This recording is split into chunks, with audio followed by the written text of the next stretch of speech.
नमस्कार विद्यार्थी मित्रांनो, या ऑनलाईन अध्यापन वर्गामध्ये मी तुमचं प्रथमतः सर्वांचं स्वागत करतो आणि आपण आपल्या पाठाकडे वळूया. आपल्याला माहिती आहे की इयत्ता 10वीची मराठी या विषयाची जी कृतीपत्रिका आहे ती एकूण 5 विभागामध्ये विभागलेली आहे. याच्यामधला पहिला विभाग आहे गद्य विभाग. त्याच्यासाठी एकूण 18 गुण आहेत. दुसरा विभाग आहे पद्य विभाग. त्यासाठी 16 गुण आहेत. तिसरा विभाग आहे स्थूल वाचन. त्यासाठी एकूण 6 गुण आहेत. चौथा विभाग आहे भाषा अभ्यास, ज्यासाठी 16 गुण आहेत. आणि 5वा शेवटचा घटक आहे उपयोजित लेखन, यासाठी एकूण 24 गुण आहेत. याची बेरीज एकूण होते 80 आणि अंतर्गत मूल्यमापनाचे 20 गुण, असा एकूण आपला 100 गुणाचा पेपर आहे. तर आपल्या सर्वांना आपल्या मातृभाषेचं ज्ञान तर मिळवायचं आहेच, पण ज्ञानाबरोबरच आपल्या होणाऱ्या 10वीच्या परीक्षेमध्ये आपला गुणही मिळवायचे आहेत. आणि जर चांगले गुण मिळवायचे असतील तर आपल्याला आपला अभ्यासक्रम काय आहे आणि त्या अभ्यासक्रमाला गुणदान काय कसं आहे, गुणदान योजना काय आहे, याची माहिती असणं आवश्यक आहे. आणि त्यासाठीच या 100 मार्काचं विभाजन कसं आहे ते मी प्रथमतः तुमच्यासमोर मांडतो आहे. 18 मार्कासाठीचा गद्यलेखनाचा भाग, गद्याचा भाग, 16 गुण पद्यासाठी, स्थूल वाचन 6 गुणासाठी, भाषा अभ्यास 16 गुणासाठी आणि उपयोजित लेखन 24 गुणासाठी, असा आपला एकूण 80 गुणाचं विभाजन आहे. तर आज आपल्याला यापैकी 16 गुणासाठी असणारा हा भाषा अभ्यास जो भाग आहे त्या भागाला सुरुवात करायची आहे. आजच्या या तासिकेच्या पूर्वार्धामध्ये मी तुम्हाला इयत्ता 10वी साठी नेमका व्याकरणाचा कोणता भाग आहे, कोणत्या व्याकरणाच्या घटकासाठी किती गुण आहेत, यावर थोडीशी चर्चा करणार आहे. आणि या तासाच्या उत्तरार्धामध्ये आपण या व्याकरणापैकी एक 2 गुणाचा घटक निवडून त्याबद्दल आपण चर्चा करणार आहोत, त्याची आपण माहिती घेणार आहोत.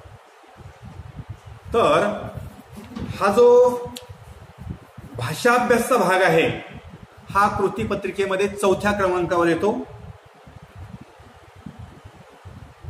आणि भाषा अभ्यासामध्ये जो व्याकरणाचा जो भाग आहे तो अत्यंत सोपा भाग आहे.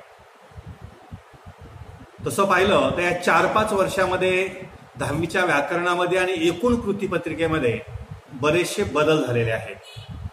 आणि विद्यार्थी गोंधळून जाऊ नयेत यासाठी या बदलाच्या अनुषंगानं, तुमच्या अभ्यासक्रमाच्या अनुषंगानं तुमच्याशी संवाद साधणं, चर्चा करणं मला महत्त्वाचं वाटतं. आणि त्यामुळं आपण भाषा अभ्यासाला नेमका म्हणजे 10वीला नेमकं व्याकरण कोणतं आहे, आपला कोणता भाग अभ्यासायचा आहे. आपण गतवर्षीचा जर विचार केला तर गतवर्षी व्याकरण थोडं वेगळंच होतं, त्याच्या अगोदरचं व्याकरण वेगळंच होतं. आणि त्यामुळं तुमचा गोंधळ उडू नये यासाठी आपण नेमका आपल्याला व्याकरणाचा कोणता भाग तयार करायचा आहे याची आपल्याला माहिती असणं आवश्यक आहे. आणि त्या अनुषंगाने आपण या ठिकाणी चर्चा करूया. तर भाषा अभ्यास हा 16 गुणाचा जो भाग आहे, या भागाचे 2 उपविभाग केलेले आहेत. आणि पहिला उपविभाग आहे अ.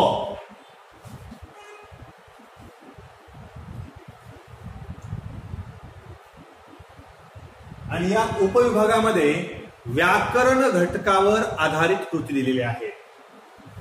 व्याकरण घटकावर आधारित कृती.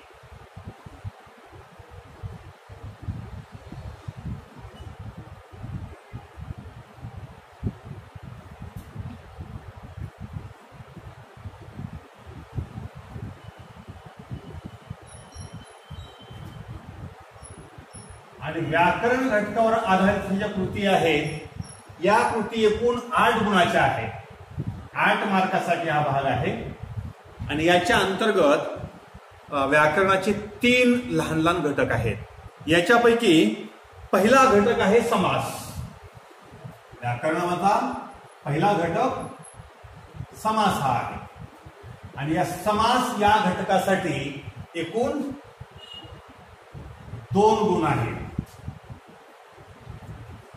आता समास तसा पाहिला तर अतिशय मोठा आणि व्यापक घटक आहे, पण संपूर्ण समास आपल्या अभ्यासक्रमाला 10वीला नाही.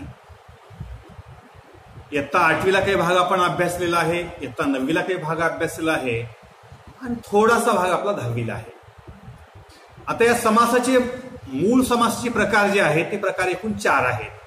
एक आहे अव्ययभाव समास, दुसरा आहे तत्पुरुष समास, तिसरा आहे द्वंद्व समास, आणि चौथा भाग आहे बहुव्रीही समास. आता यापैकी तत्पुरुष समासाचे जे अनेक पोट प्रकार आहेत त्यापैकी फक्त 2 उपप्रकारचा आपला अभ्यास करायचा आहे. त्याच्यापैकी एक आहे द्विगु,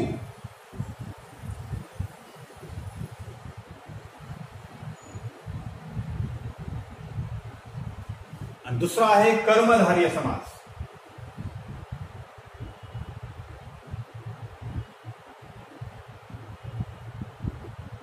हे 2 समास जे आहेत ते तत्पुरुष समासाचे उपप्रकार आहेत. आणि तिसरा समास आहे द्वंद्व समास.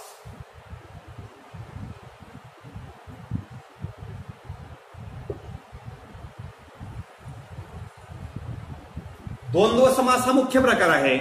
आणि या द्वंद्व समासाचे जे उपप्रकार आहेत ते उपप्रकार सुद्धा आपल्या अभ्यासक्रमामध्ये अपेक्षित आहेत. वैकल्पिक द्वंद्व समास, समाहार द्वंद्व समास आणि इतरेतर द्वंद्व समास असा एकंदरीत समासाचा 2 मार्काचा भाग, 2 गुणाचा भाग आपल्या अभ्यासक्रमामध्ये आहे. द्विगु समास, कर्मधारय समास आणि द्वंद्व समास. आणि द्वंद्व समासाचे 3 पोट प्रकार. एक वैकल्पिक द्वंद्व समास, समाहार द्वंद्व समास आणि इतरेतर द्वंद्व समास. याच्यानंतर दुसरा घटक व्याकरणाचा आहे शब्दसिद्धी. आणि शब्दसिद्धी हा घटक सुद्धा 2 गुणासाठीच आहे. शब्दसिद्धी हा घटक 2 गुणासाठी आहे. याच्यामध्ये अभ्यासक्रमाला प्रत्यय घटित शब्द, उपसर्ग घटित शब्द आणि अभ्यस्त शब्द असे शब्दसिद्धीमधील शब्दाचे 3 प्रकार आपल्या अभ्यासक्रमाला आहेत. तसा पाहिला तर आता हा व्याकरणात जो भाग मी सांगतो आहे तो भाग तुम्हाला 9वी पर्यंत कुठे ना कुठे झालेला आहे. फक्त व्याकरणाची आपल्याला उजळणी करायची आहे. शब्दसिद्धीमध्ये 3 शब्दाचे प्रकार: प्रत्यय घटित शब्द, दुसरा उपसर्ग घटित शब्द आणि तिसरा अभ्यस्त शब्द. आणि तिसरा घटक आहे वाक्प्रचार.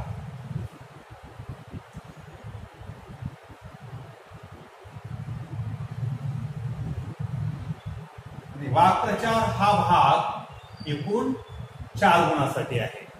आतापर्यंत 2-2 गुणासाठी वाक्प्रचार विचारले जायचे, पण या 2019-20च्या बॅच पासून याला आणखी 2 मार्काची वाढ केलेली आहे. एकूण 4 गुणासाठी असा हा 8 गुणाचा प्रश्न आहे.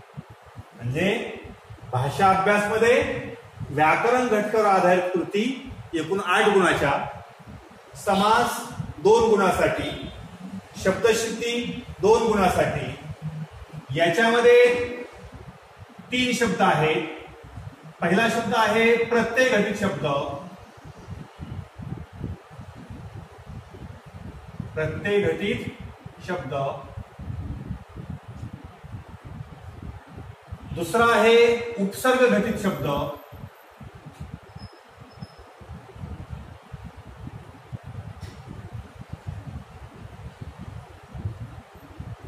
आणि तिसरा प्रकार आहे अभ्यस्त शब्द.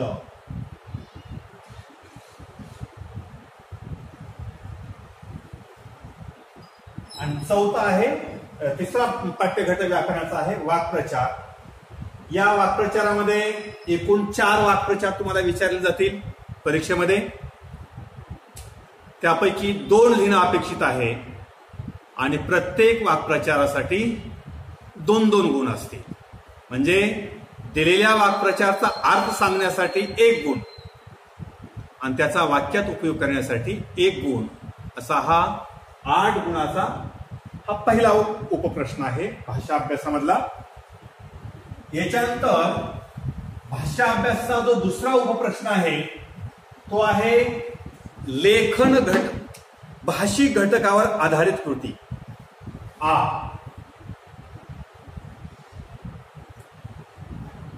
भाषिक घटकावर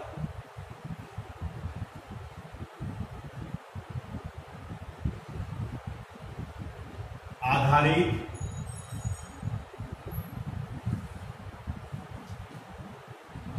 कृती. आणि हा सुद्धा भाग एकूण 8 गुणाचा आहे, म्हणजे एकूण 16 गुण. आता भाषिक घटकावर आधारित कृती जी आहे त्याचं विभाजन सुद्धा वेगवेगळ्या पद्धतीने केलेलं आहे. याच्यामध्ये पहिला घटक आहे भाषिक घटकावर आधारित कृतीमध्ये क्रमांक 1 आहे शब्द संपत्ती.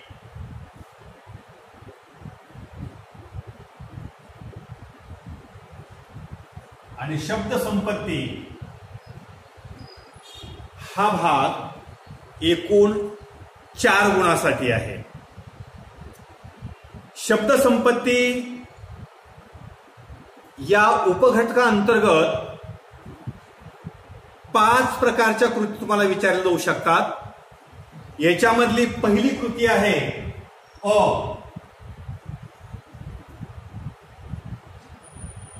समानार्थी शब्द.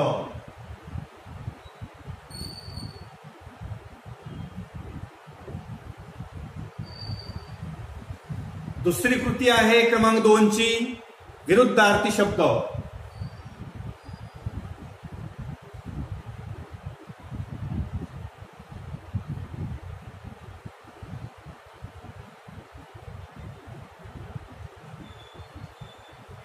विरुद्धार्थी शब्द. तिसरी कृती आहे शब्द समूहाबद्दल एक शब्द.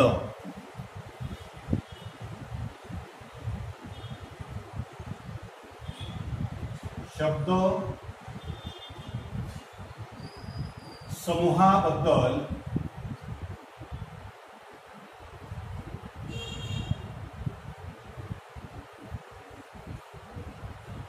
एक शब्द. चौथी कृती आहे वचन.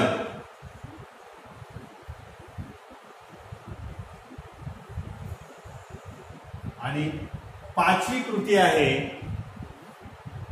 शब्दातील अक्षरापासून शब्द बनविणे. शब्दातील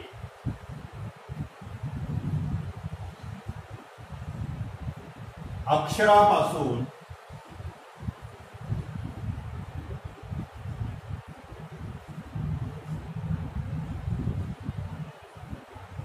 शब्द बनविणे. आता ह्या एकूण ज्या 5 कृती आहेत त्या 5 कृतीपैकी कुठल्याही 4 कृती तुम्हाला कृतीपत्रिकेमध्ये विचारल्या जाऊ शकतील आणि प्रत्येक कृतीसाठी तुम्हाला 1-1 गुण आहे. असा भाषिक घटकावर आधारित कृतीसाठी शब्दसंपत्ती हा 4 गुणाचा भाग आहे. याच्यानंतर याच्यामधला दुसरा भाग शब्दसंपत्ती 4 गुण. याच्यानंतर दुसरा पाठ्य घटक आहे, दुसरा व्याकरणाचा घटक आहे लेखन नियमानुसार लेखन. लेखन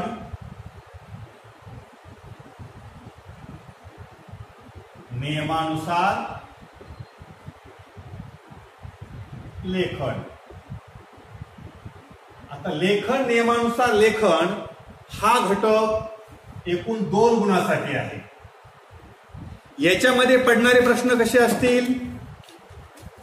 तुम्हाला 6 शब्द विचारले जातील, 6 शब्द, आणि त्या 6 शब्दापैकी कोणतेही 4 अचूक शब्द ओळखायचे आहेत. विचारलेल्या 6 शब्दापैकी कोणतेही 4 शब्द ओळखायचे आहेत आणि प्रत्येक ओळखलेल्या बरोबर शब्दासाठी तुम्हाला अर्धा गुण असेल. आता उदाहरणार्थ आशीर्वाद हा शब्द आहे, तर आशीर्वाद हा शब्द 4 वेळा लिहिला जाईल आणि त्या 4 आशीर्वाद शब्दापैकी फक्त 1 शब्द व्याकरणदृष्ट्या लेखनदृष्ट्या बरोबर असेल आणि बाकीचे 3 शब्द हे चुकीचे असतील. मग जो बरोबर शब्द आहे तो बरोबर शब्द ओळखून आपण त्या ठिकाणी लिहायचा आहे आणि त्या बरोबर लिहिलेल्या शब्दासाठी तुम्हाला अर्धा गुण असेल. असे एकूण 6 शब्द असतील. या 6 शब्दापैकी कोणतेही 4 शब्द लिहिणं अपेक्षित आहे किंवा वाक्यातील चुकीचे शब्द ओळखून दुरुस्त करून लिहिण्यासाठी सुद्धा तुम्हाला विचारले जाऊ शकतील. असे एकूण तुम्हाला 4 वाक्य देतील. त्या 4 वाक्यापैकी 2 वाक्य लिहिणं अपेक्षित आहे. प्रत्येक वाक्याला 1 गुण असेल आणि प्रत्येक वाक्यात 2 शब्द चुकीच्या पद्धतीने लिहिलेले असतील. प्रत्येक वाक्यामधले 2 शब्द चुकीच्या पद्धतीने लिहिलेले असतील. तर यापैकी हे दोन्ही शब्द चूक शब्द कोणते ते ओळखायचे आणि ते शब्द दुरुस्त करून लेखन नियमानुसार पुन्हा परत ते वाक्य लिहून काढायचे. असे बरोबर वाक्य लिहिल्यानंतर त्यासाठी प्रत्येक वाक्यासाठी 1 गुण आहे. असे तुम्हाला 2 वाक्य लिहिणं तुमच्याकडून अपेक्षित आहे. तर हा झाला 2 गुणाचा भाग. याच्यानंतर तिसरा घटक विरामचिन्हे.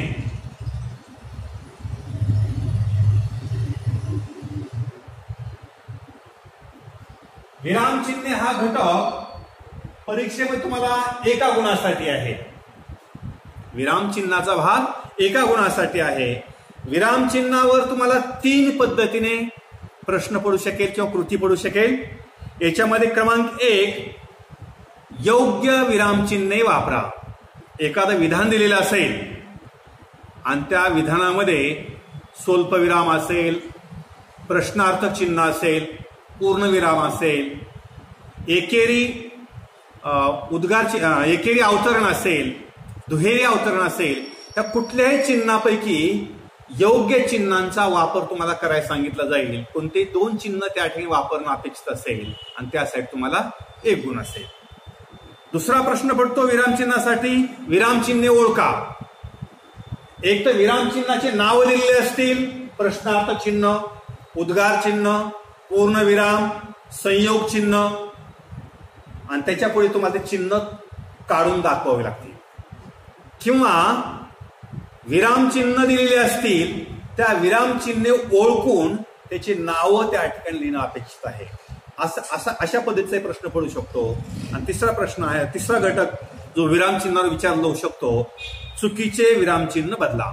एखादं वाक्य दिलेलं असेल आणि त्या वाक्यामध्ये जिथं उद्गार चिन्ह येणं अपेक्षित आहे त्या ठिकाणी काही प्रश्नचिन्ह दिलेलं असेल, जिथं स्वल्पविराम येणं अपेक्षित आहे त्या ठिकाणी पूर्णविराम दिला असेल, म्हणजे विरामचिन्ह चुकवून दिलेले असते. तर हे चुकीचे विरामचिन्ह कोणते आहेत ते ओळखणे आणि ते दुरुस्त करून लिहिणे त्या ठिकाणी अपेक्षित आहे. अशा पद्धतीनं विरामचिन्हावरचा प्रश्न 3 पद्धतीने विचारला असेल. योग्य विरामचिन्हे वापरा, विरामचिन्हे ओळखा आणि चुकीचे विरामचिन्हे बदला किंवा दुरुस्त करून लिहा. हा 1 गुणासाठी भाग तुमच्या अभ्यासक्रमात असेल. आणि भाषा अभ्यासामध्ये किंवा भाषिक घटकावर आधारित कृती जी आहे त्या कृतीमधला शेवटचा घटक आहे पारिभाषिक शब्द.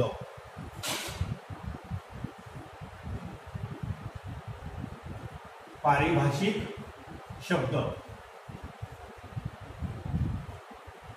आणि हा पारिभाषिक शब्द हा सुद्धा भाग 1 मार्कासाठी असेल. तसं हा पारिभाषिक शब्दाचा भाग इयत्ता 9वी मध्ये सुद्धा होता. आता पारिभाषिक शब्दामध्ये तुमच्या गद्य विभागातील आणि पद्य विभागातील जे इंग्रजी शब्द आहेत, इंग्रजी शब्द, ते इंग्रजी शब्द दिले जातील तुम्हाला आणि त्या इंग्रजी शब्दाला मराठीमध्ये काय म्हणायचं, पारिभाषिक शब्द कोणता आहे, पर्यायी शब्द कोणता आहे, तो पर्यायी शब्द ओळखणं अपेक्षित आहे. तर अशा पद्धतीनं हा सुद्धा भाग एकूण 8 गुणाचा भाग होईल.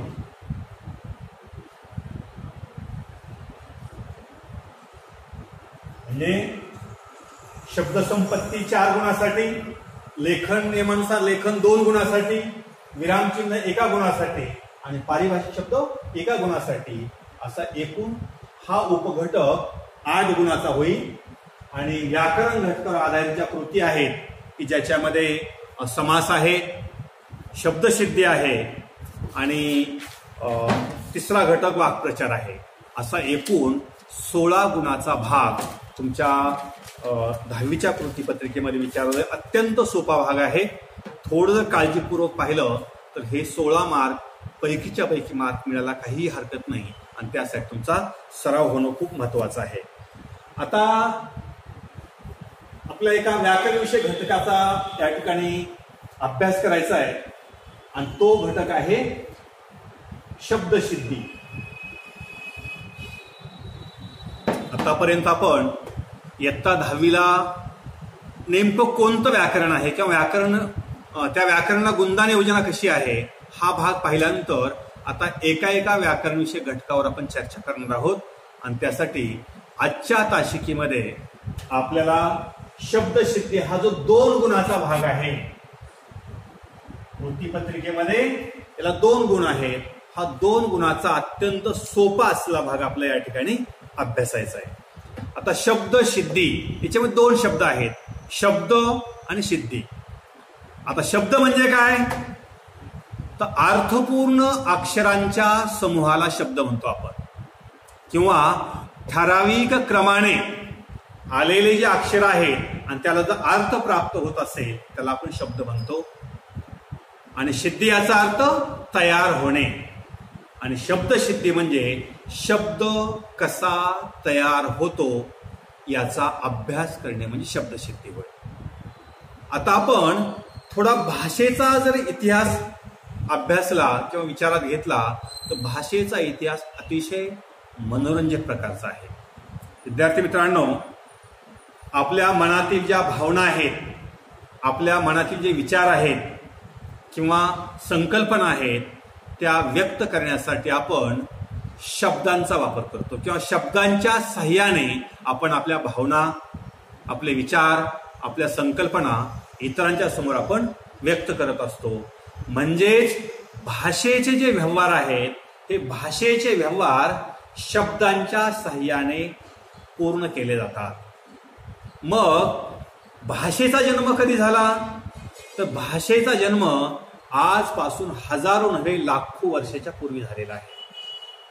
मग जेव्हा भाषा गरजेतून निर्माण झाली तेव्हा भाषा अतिशय मर्यादित स्वरूपामध्ये किंवा भाषेचं स्वरूप जे आहे ते स्वरूप अत्यंत मर्यादित होतं. भाषेमधले शब्द जे आहेत ते शब्द अतिशय तुटपुंजे होते किंवा मर्यादित होते. मग जशा जशा माणसांच्या गरजा वाढू लागल्या तशी माणसाला जास्त शब्दांची गरज भासू लागली आणि त्या दृष्टीने माणसाने मग नवनवीन शब्द बनवायला सुरुवात केली. म्हणजे आज आपल्या मातृभाषेमध्ये मराठी भाषेमध्ये जे हजारो लाखो शब्द आहेत ते शब्द सुरुवातीला एवढ्या संख्येने नव्हते. सुरुवातीला संख्या शब्दांची कमी होती. मग गरजेतून माणसाने काय केले, काही नवीन शब्द तयार केले. त्याचबरोबर जे इतर भाषिक लोक आहेत त्या इतर भाषिक लोकांच्या सहवास आल्यानंतर काही शब्द आपण दुसऱ्या भाषेतले त्यांच्या भाषेमधले आपण आपल्या भाषेमध्ये रूढ केले. तसेच वाहतुकीची आणि दळणवळणाची साधने वाढल्यानंतर एका प्रांतामधून दुसऱ्या प्रांतामधून तिसऱ्या प्रांतामध्ये लोक जाऊ येऊ लागले आणि एकमेकाची संस्कृती एकमेकाची भाषा एकमेकाला अवगत झाली आणि याच्या माध्यमातून सुद्धा काही शब्द आपण आपल्या भाषेमध्ये रूढ केलेले आहेत आणि हे रूढ झालेले शब्द आपल्या एवढे अंगवळणी पडलेले आहेत की ते शब्द आज मराठी भाषेचे शब्द म्हणून आपण समजतो किंवा त्याची ओळख जी आहे ती ओळख मराठी भाषेमध्ये शब्द म्हणून आपण त्याच्याकडे पाहत असतो. पण आपल्या भाषेमध्ये जे शब्द आहेत ते शब्द आपल्या भाषेमध्ये कसे आले, ते कसे निर्माण झाले याचा इतिहास जर पाहिला आपण तर तो इतिहास अतिशय मनोरंजक असा इतिहास आहे. तर आपल्या भाषेमध्ये एकूण जे शब्द आहेत ते शब्द भाषेमध्ये कुठून आले, कसे आले, ते कोणत्या भाषेतून आले, कोणते शब्द आपण तयार केलेले आहेत याचा अभ्यास या शब्दसिद्धी या व्याकरण विषय घटकामध्ये आपल्याला करायचा आहे आणि तो अभ्यास आपण या ठिकाणी करणार आहोत. आता मराठी भाषेमधले जे एकूण शब्द आहेत त्या शब्दाचे मुख्य 2 प्रकार पडतात. एक पहिला शब्द आहे सिद्ध शब्द. आपल्या भाषेमधल्या शब्दाचा पहिला प्रकार सिद्ध शब्द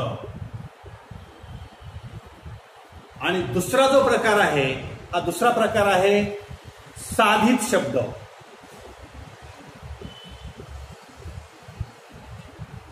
साधित शब्द म्हणजे आपल्या मातृभाषेमध्ये एकूण असणाऱ्या शब्दाचे मुख्य 2 गट पडतात. एक सिद्ध शब्द आणि दुसरा साधित शब्द. आता सिद्ध शब्दाचा अर्थ काय? सिद्ध म्हणजे त्या त्या भाषेमध्ये असणारे मूळचे शब्द. उदाहरणार्थ आपण मूळ धातू म्हणतो आपण. क्रियापदाचं मूळ रूप म्हणजे धातू. त्याच्यामध्ये ए, जा, खा, पी असे जे मूळ शब्द आहेत ते शब्द म्हणजे सिद्ध शब्द. ज्या शब्दाला स्वयंभू शब्द म्हणतो, ज्या शब्दाला जे अगोदर तयार झालेले शब्द आहेत, ज्याचे उगमस्थान किंवा ज्याचं मूळ रूप जे आहे ते आपल्याला कुठेही व्याकरणामध्ये सापडत नाही, अशा शब्दांना आपण सिद्ध शब्द म्हणतो.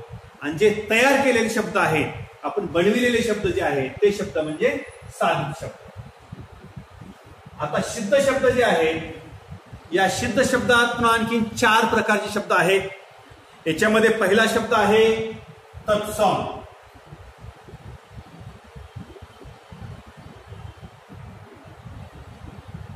पहिला शब्द तत्सम शब्द.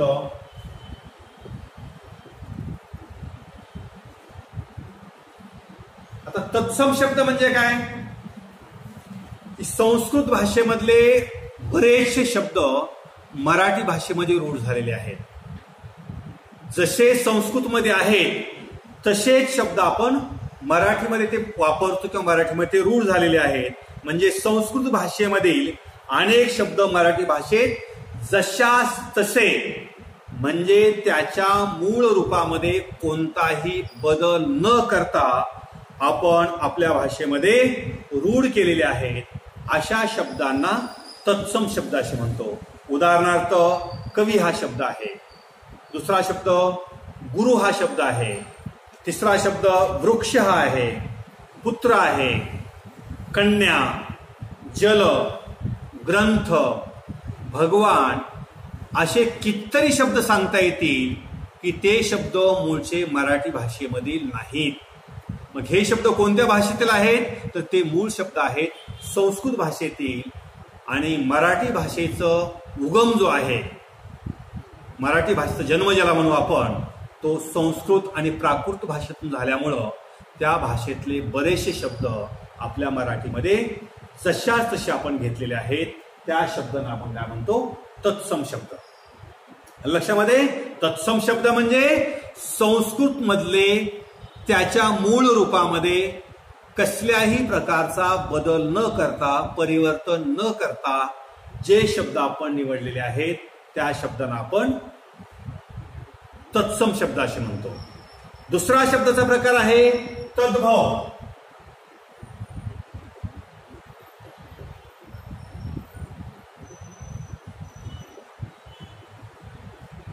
आता तद्भव शब्द म्हणजे काय, तर संस्कृत भाषेमधले अनेक शब्द मराठी भाषेमध्ये रूढ होत असताना जसेच्या तसे न वापरता त्याच्या मूळ रूपामध्ये थोडासा बदल करून आपण वापरतो.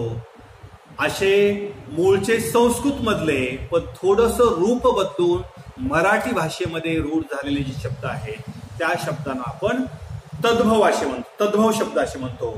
उदाहरणार्थ, घर हा शब्द आहे, तर घर हा शब्द मूळ मराठी भाषेतला शब्द नाही, तर तो संस्कृत मधल्या गृह या शब्दापासून तयार झालेला आहे. याच्यानंतर पाय हा शब्द आहे. पाय, पाय हा शब्द सुद्धा संस्कृत मधल्या पद या शब्दापासून आलेला शब्द आहे. याच्यानंतर गाव हा शब्द आहे.